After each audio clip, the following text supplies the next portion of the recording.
দিছো যে 2026 চনৰ বিধানসভা ইলেকশ্যনৰ আগত আমি ইষ্ট ৱেষ্ট কৰিডৰ কমপ্লিট কৰি ল'ম এই প্ৰতিশ্ৰুতি মই আজি আপোনালোকক দিছো অহাবাৰ যেতিয়া শিলচৰত নমিনেশ্যন দিব আহিম মই লামডিঙৰ পৰা হাফলং হৈ গাড়ী দি শিলচৰলৈকে আহিম আৰু বেগ ভৰিও মই হাফলং দিয়ে যাম আপনাৰা যাবে আমাৰ সঙ্গে ঠিক আছে আপনাৰাও যাইতে হবে ঠিক আছে আজি যোৱা 3 বছৰ আমি অসমৰ কাৰণে কাম কৰিছো মোদী ডাঙৰীয়াই 2014 পৰা আজি আমাৰ কাৰণে কাম কৰিছে অসমত এইমছ হল আগৰতলালৈকে ৰেলৱে লাইন হল ইলেক্ট্ৰিচিটি হল জিলাই জিলাই মেডিকেল কলেজ হল ক্যান্সাৰ হসপিটাল হল আজি 1 লাখ লৰা ছোৱালীয়ে চৰকাৰী চাকৰি পালে কোনেও 1 টকাও ঘোষ দিবলগীয়া নহল আজি আমি অসমক এটা নতুন পৰ্যায়লৈকে লৈ গৈছো অলপ আগতে মোক জাৰ্নেলিষ্টসকলে সুধিছিল যে আপোনালোকে কিমান ভোটত জিকিব মই কৈছিলো মই এনেই নকওঁ মিটিঙত যাম মানুহৰ লগত হৃদয়ত কথা পাতি মানুহৰ উৎসাহ দেখিম তাৰ পিছত কম আমি কিমান ভোটত জিকিম আৰু আজি মই মোদীৰ গ্যাৰান্টিটো সবচেয়ে স্ট্রং কিন্তু তার মাঝেও একটা মামার গ্যারান্টি কি 2.5 লাখ থেকে 3 লাখ ভোটে শিলচর কেন্দ্রে আমি জিতব শ্রদ্ধা রাইজ বিজেপিৰ ইলেকশন ম্যানিফেস্টো আহিব কিন্তু অসমত আমি কেইটামান নতুন কাম কৰিম বুলি আমি ভাবিছো ৰাস্তা ঘাট হ'ব শিলচৰত ডেভেলপমেন্ট হ'ব ডিস্ট্ৰিক্ট লাইব্ৰেৰি কিবা নিউজ ওলাই আছে ইলেকশনৰ পিছত মই চাই ঠিক ঠাক কৰি দিম এটো গ্যাৰান্টি মই লৈ লৈছো কোনো চিন্তা কৰিবলগীয়া নাই দলত এয়াৰপোৰ্ট হ'ব আৰু মানুহৰ লগত মিলামিছা কৰি হ'ব হাঁহি হাঁহি হ'ব কাকো দুখ দি নহয় চাহ বাগিচাৰ শ্ৰমিকৰ উন্নয়ন হ'ব হিন্দী ভাষীৰ উন্নয়ন হ'ব মণিপুৰী মানুহৰটো লেংগুৱেজো হৈ গ'ল ধুনীয়াকৈ হৈ গ'ল শান্তিত হৈ গ'ল সব মানুহ ফুৰ্তিত আছে আমাৰ বাংলা ভাষা দে বাংলা ভাষীৰ সংস্কৃতি আৰু অধিকাৰো আমি ৰক্ষণাবেক্ষণ কৰিম মই আপোনালোকক কথা দিছো যে আৰু মাত্ৰ মোক 6 মাহ সময় দিয়ক বাঙালী হিন্দু ডি ভোটাৰ টুটাৰ যিমান সমস্যা আছে মই সব সমস্যা সমাধান কৰি লম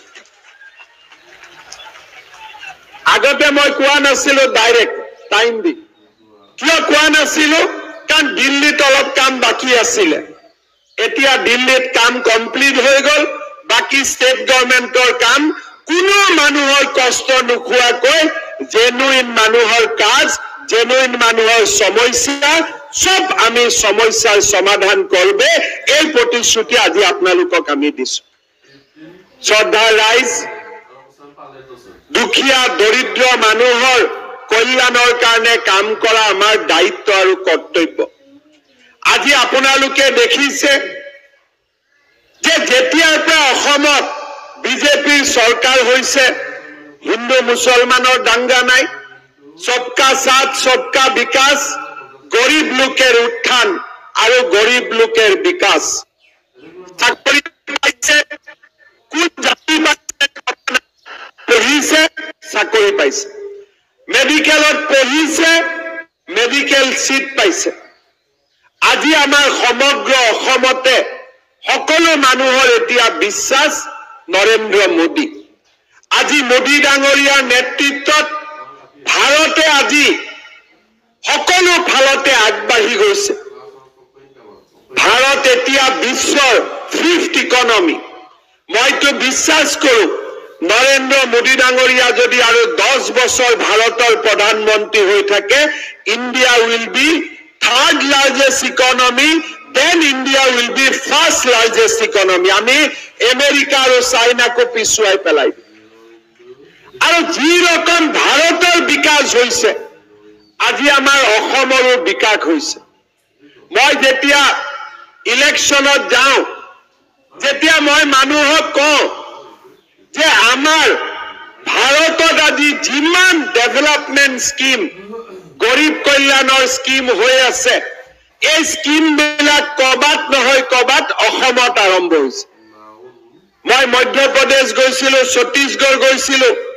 বিজেপি চৰকাৰে এইবাৰ কি স্কিম ইন্ট্ৰোডিউস কৰিছে লাডলি বেহেনা স্কিম মহতৰী বন্দনা স্কিম কিন্তু আপোনালোকে জানি ভাল পাব যে আজি ভাৰতত যিমান ষ্টেট গভৰ্ণমেণ্ট আছে কংগ্ৰেছ ৰুল হওক বিজেপি ৰুল হওক সব ষ্টেটে আজি কাক কপি কৰি আছে অসমৰ অৰুণোদয়ক আজি কপি কৰি আছে সব ষ্টেট এতিয়া আমি এক কদম আগত যাব খুজিছো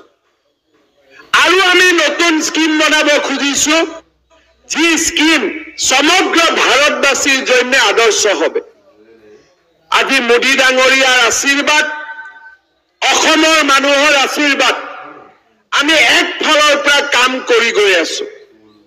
এইবাৰ আমি কেইটামান কাম কৰিব খুজিছো যি কাম ভাৰতৰ কোনো প্ৰদেশত আগত হোৱা নাই আজি মোক মানুহে কয় যে দাদা অৰুণোদয় পোৱা নাই ইয়াত অৰুণোদয় নোপোৱা মানুহ কিমান আছে হাতটা খাৰা কৰেন তো যাৰ যাৰ নাই ওইগুলা যাৰ যাৰ আছে প্ৰয়োজন নাই ঠিক আছে হব এতিয়া মই যেতিয়া মিটিঙত যাও গাঁৱৰ মানুহে টাউনৰ দুখীয়া মানুহে মোক কয় যে স্যাৰ অৰুণোদয় দিয়ক আমি অৰুণোদয় কিমান দি আৰম্ভ কৰিছিলো 18 লাখ পৰিয়াল নিয়ে আজি কিমান মানুহ অৰুণোদয় পায় 30 লাখ কিন্তু তাৰ পিছতো বহুত মানুহে অৰুণোদয় পোৱা নাই এইবাৰ আমি কি চিন্তা কৰিছো যে যাৰ যাৰ ঘৰত যাৰ যাৰ ফ্যামিলিত ৰেশন কাৰ্ড আছে সব তাকে আমি অৰুণোদয় দিয়াৰ ব্যবস্থা কৰব